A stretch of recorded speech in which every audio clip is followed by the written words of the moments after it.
I can identify most garden species, but I'm not good at trees yet, so I have a question.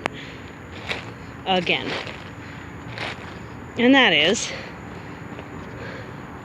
this a Mockernut hickory? Here we go, let's do the IDing. And if so, I've got a couple of them here, because they don't look different enough from elderberries in their developing stage, but I need to learn to ID them. So here's I think the terminal bud's important, right? The terminal bud isn't sulfur orange, so it's not a pig nut. Come on, focus on what I'm trying to focus on. There we go. Then the leaf structure is important. So it's like 5 to 9, all on the same plant. They're not serrated, they're very smooth on the edges. But the leaf structure is very much like a hickory. Now, because it's so young, like, what's this? A 10-foot tree? I've got a couple of them. One I literally just recently cut down. But I expect it to branch out because it does have some. So it's this stump here. It's got this and this and that. Oh, the leaf bracts are almost directly opposite one another. And the same is true at the tip, even though they kind of change directions. And then, like, this is the young bark.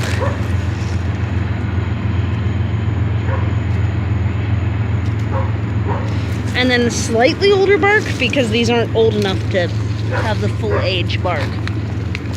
This is the older bark. And yeah, they're trying to take over my elderberry stand, and I don't like it. I don't like it at all. As you can see, it's elderberry and hops through here. You can still see some of the hops are left. And then this is elderberry, that's elderberry. So there's both old and young branches of elderberry here. That's a really old elderberry that might have just totally died. But then next to it is what I think is a jugulone species of some sort. But also the leaves don't have like a smell to them, if that makes sense. Like, they're just leafy smelling. They're not like a black walnut smell, which is a really specific smell. A little bit further back in, there's also examples of a slippery elm, which is pretty aggressive in my area too. So I've got some like tree identification / cleanup to do inside the elderberry and hop stand for the health of what's going on here, and also for continued ability to pick with these, because with that one that I cut, I couldn't get to the hops because they were a good 15 feet above. Which there's another one growing at the end of the roads out there on the other side of. You see, I get privacy. How about that? But there's hops growing up it as well. It does seem that if this is mockernut, it seems that hops and mockernut get along really well, if you need to know. But if it's not mockernut, I'm really interested to hear what you think it is, because I am not as good at trees. So as you can see, a lot of hop harvesting has been happening, which is great. That's really good news. There's some asters underneath. They're cute and purple, and the bees are loving them. This is just the same as always. My little nursery. I'm trying to make it bigger. And then, not sure how to tell when these will get ripe. They're very heavy heads right now. Full of seeds, but I assume there will be some sort of signs of them being ripe and seed harvestable. I hope. And then it's been a few days since I've had time to harvest tomatoes, so there are a gadzooks ton of those. And I think we're out of kiwis, but those were good. And so instead of getting rid of the kiwi plant altogether, I now want to transplant it where I can tell that it's coming ripe a little better. Fun fact about me, if it doesn't change color when it comes ripe, I tend to miss the harvest. So, and those don't. They just stay green and get softer, and when they're soft, they're ready, it turns out.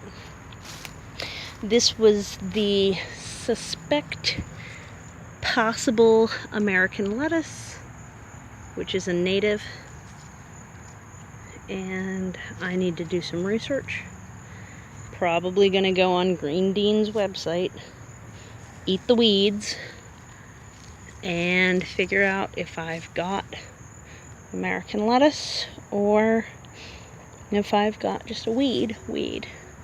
So I love edible weeds. They're my favorite. Look at all the asters. Oh my word. That's just a purple and white explosion.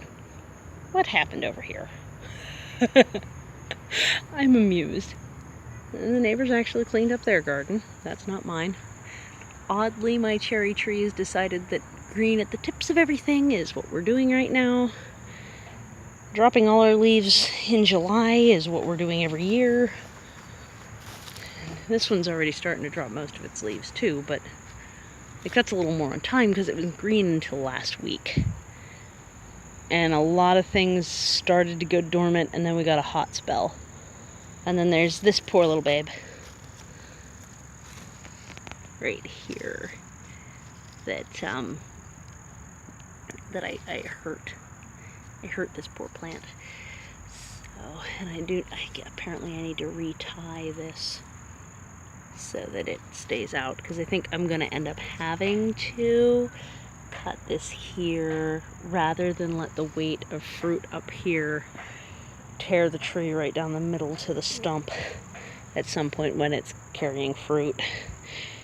I made a mistake. I pulled too hard while I was trying to yoke it, and I yoked it into injury format. So that can be fixed. It's going to stunt the growth, because right now it's an 8-foot tall little tree. And shortly it will be about a 2.5-foot tall little tree. And then for the winter, I will need to probably cage it so that it doesn't also then get deer damage if I'm doing all of that. Of course, if I'm caging it, I can use the cage to train the branches. So that's not a bad thing either. So that's what's going on out here. Not a whole lot else to say. The birds are loving my brush pile, which eventually I'll need to deal with, but you know me. I cut the brush pile, I let it ripen to the point where it's burnable, then I deal with it. It's getting there. I don't know. We'll see. And then this is the cut off of the suspected Mockernut. Because, yeah, this is taller. This is as tall as me. Oops, I dropped it. This is as tall as me, and the stump is up to my waist-ish. So, I guess that was a 12-foot sapling. I'm going to put him over here with the rest of the brush so it's not, like, annoying me on the porch. The birds will survive. That's all Monarda, like bee balm. This is aster and some weeds. And I have a bunch of feral ferns all around. It looks like I just didn't water the ostrich fern enough, but I was looking them up and they might not need as much shade as I initially thought. It might be more dampness that they like, and it's not that damp over there, so I might put them in one of the waterlogged spaces like that. I'll show you the spot rather than try and describe it. like right here where the water gets about 4 to 8 inches deep when the flood prone times come in, or here or something. Or maybe I'll just put it in a pot and let it see if it likes it there, and then it'll be easy to transplant. But I would like to get another ostrich fern. I'm sad I failed at that. It's coming up on the time that if I'm gonna call in on the death of those plants, I should start to do the paperwork related to it. With a lot of bare root mail order plants, you can end up, as long as you keep the shipping label, then, so I just kept the whole bag because it's got the packing slip and the shipping label as like a one unit, all the same. As long as you keep that and are willing to mail it back to them with the items that died circled, they'll send them to you again. Not often in season though, so you got to be careful when you ask, because you know, if you ask for it in midsummer, they'll just send you the mostly dead stuff in the middle of the summer. So coming up on that time, if I'm gonna do that, I might end up being too lazy or something. I don't know, we'll see. But it is stupid hot for October 9th of 2018. It's 85 degrees outside. I'm sweating. Everybody's sweating. It's a thing. But, you know, happy fall nonetheless. Things are happening out in the garden. I'm gonna wrap this. This is my hops plants. I might find out the gender of these 3 next year. We'll find out. Maybe I'll do like a gender reveal for a hops plant. I don't know. I'm not into gender reveals. I'm non-binary, but I guess with hops there is a functionality difference. I don't know.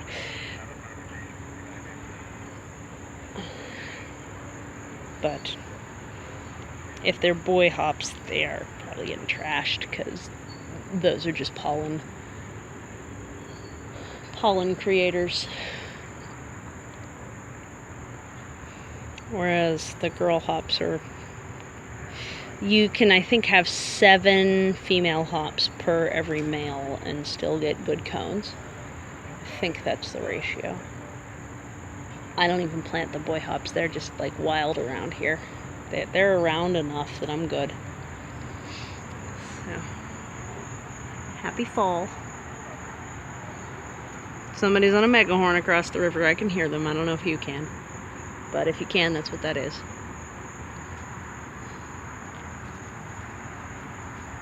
Okay. Bye.